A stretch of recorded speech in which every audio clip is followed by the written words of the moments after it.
Hi there. Thank you for tuning in to Grow Your Gifts. Today I would like to talk about beating is always bad and there's a more effective and um, there's always a more effective way. So you can call it beating, spanking, hitting, whatever you want to call. We are diving into the deep end today, and we're not shying away from controversy here. Just going to keep it light and general as possible, but yeah, that's the topic. Beating is always bad, and there's a more and effective way. There we go. And on the flip side of that is emotion. Emotion work, energy in motion. Everything is energy, and emotions are simply energy in motion. Again, this is always from my own personal direct experience. Take from it what you will. What I have learned, it's not going to apply to everybody, so work with it, play with it, dance with it, tweak it however you like, and leave the rest. But if something resonates with you, then that's good. So on the flip side, the energy work, the emotion work, that's a whole other video. But generally, it's the power of breath work, so deep breathing, and using different methods of breath work. It also is that energy, learning how to use that energy and motion in healthy ways. And it's giving words to feelings along with present moment awareness. So that can be very helpful, especially with parenting and working with children, working with anybody, but definitely that's our focus, and that's where we're gearing towards. And to give you a sort of visual of emotion work or energy and motion work, from the movie Avatar, and they always say, I see you. For me, it's even more powerful to say, I feel you. Especially with children. You don't have to say it out loud or anything like that. They will pick up on it. Especially children from age 6 years old and younger. They definitely, in my experience, pick up on your intention, and if we're all just trying to do our best, then that intention is sort of read, it's understood, there's an unspoken understanding of I feel you, even if you're just trying to understand what it is they're feeling in that moment. So I can go very much more in depth into that, and it will be a separate video in the future. Hello, Ladybug. And I just wanted to mention something from yesterday's video. To give a more example of, using the child's name in a negative way. You could think of it as basic psychology, but it's way more than that. It is a deep respect. It's similar to how I interact with animals. I do the same techniques because I deeply respect, animals' intelligence and their healing capabilities so much more. And I find animals do respond to that. I've done a lot of pet care and animal care. I've worked with horses and dogs and cats, and I've had a lot of opportunity to practice working with animals. So for me, it's proven to me that it works. But yeah, again, experiment for yourself and see what works and what doesn't work for you. So the example for saying the child's name with anger or aggression, Daniel, oh my goodness, Daniel, stop, Daniel, you got the idea. Or in a derogatory way, like, okay, Daniel, that's not like, all right, Daniel, like talking down to them. Yes, we are the adults, we're there to help them and protect them, but there's no need to, put yourself up there and put them down there with your tone of voice, using their name as well. It does something, And another way is, just that quick, and we've all, kind of grown up with that with our parents as well. Daniel, go to bed. Daniel, do this. Daniel, do that. It's very tempting because we naturally respond to our own name, but it can be used for good or used for not good. So, choice is yours. Also, go easy on yourself. I've definitely, in my personal life, working with children, I've gone too far with my tone, too aggressive, too strong, and I was like, okay, wow, I'm scaring them a little bit right now. Back it up. And I've gone too gentle as well, where they're like, yeah, hema who, So, play with it, dance with it again, and you will find your own way of doing it. And even if you mess up, that's okay. Again, they pick up on your intentions, and as long as you're trying to do your best, children are very forgiving to a point. So everybody's got a limit. So back to our main topic of, beating is always bad, and there's a more effective way. So we all know from comedy shows and things like that, a lot of people have grown up with, a little spanking or whatever it is, different generation, different style. I just want to preface this by saying, with all the parents I've interacted with over the years, I think that all parents are superheroes. And I think that all parents who have children with special needs are angels. So that's what I've seen firsthand. It always takes a village to raise a child, and it's a sense of community. So that being said,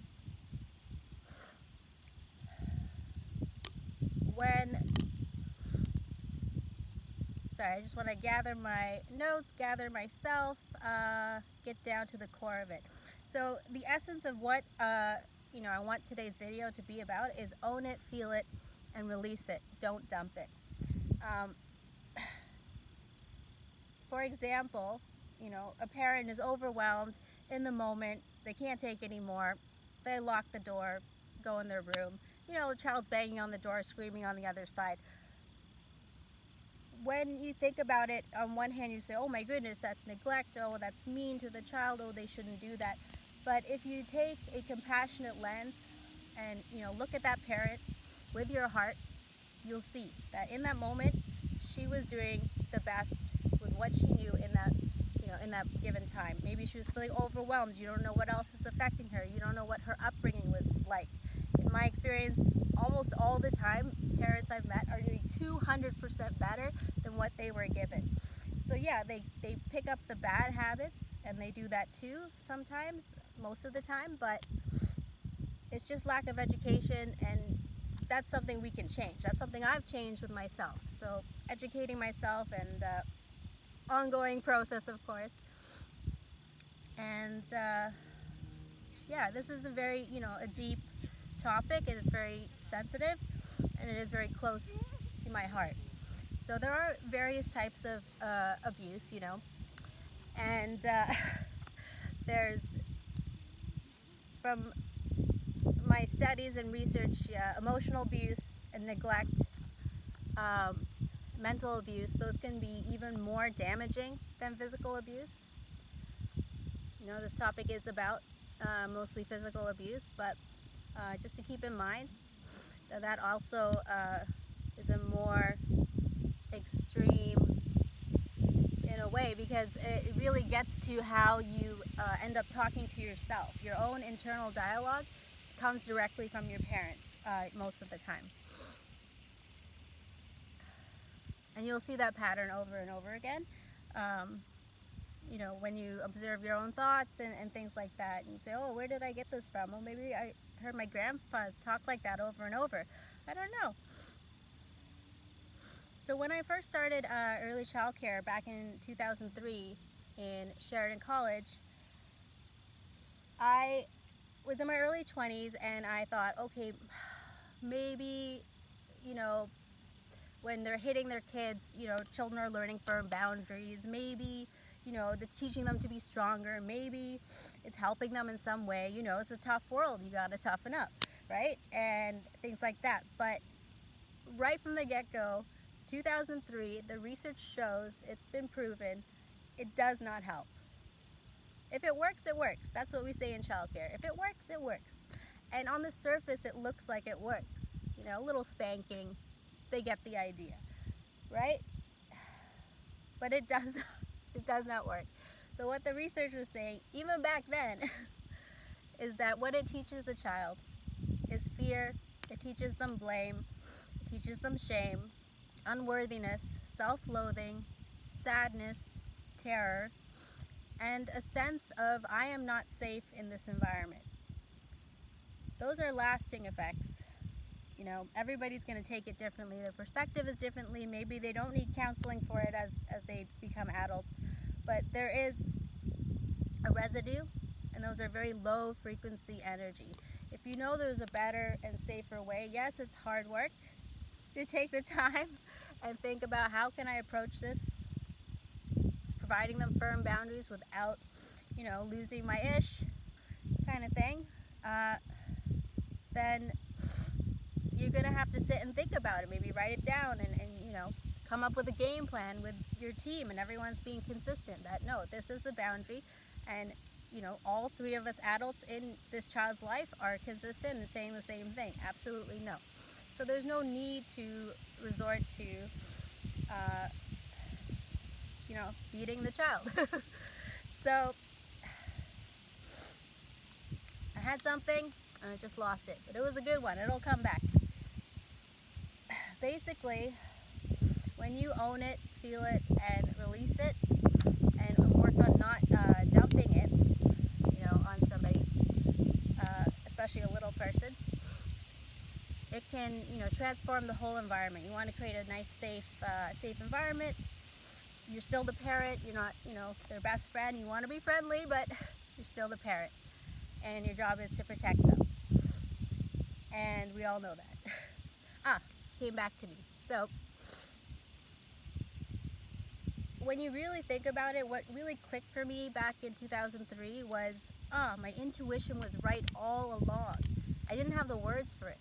But in that college course, it completely, you imagine it. This is an adult, and this is a child. Like, there's no contest. This is not UFC fighting. Like, there's no contest. So why would you ever get physical with somebody who is like a quarter of your size? There's no rationale to it. It doesn't make sense, basically. But if you also put yourself in the shoes of the parent, perhaps they were severely abused as a child. It became the norm. And perhaps they're overwhelmed. They don't, they didn't get any ECE college courses. So yeah, this is a very hard topic. It is very close to home. And if you or anybody you know are suffering from abuse, there's always help. You're not alone. There's always a helpline. If you go to the hospital, they will give you resources. They will connect you with the right people. And at least you'll get out of that situation as an adult. And there's a kids help phone. So yeah, you're not alone, and please seek help if you need it.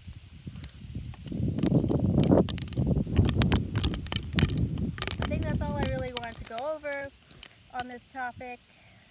Yeah, the main thing is, when you think about just being in a safe environment and what it feels like to you, what it means to you, and how you can create that then for others, especially for the children. It's really personal and private area when you think about it, but the generational abuse, it needs to stop with you. That's why you say, as an adult, I own it, I own my feelings, I feel what I'm feeling, and I release it. And that is a whole other separate video. It's very in-depth, very powerful. But I do hope this helps. And we'll talk more about healthy anger management. And, I hope this is eye-opening for some people, that there's so much information, so many strategies available these days. I'm just hoping to summarize it for you. So yeah, if any of this resonates with you and you do want to book sessions with me, I am currently offering free sessions as I am launching my business. And yeah, I'd be happy to work with you. So please shoot me an email from my website, growyourgifts.ca, growyourgifts.ca, growyourgifts.ca. Thank you, and I wish you well.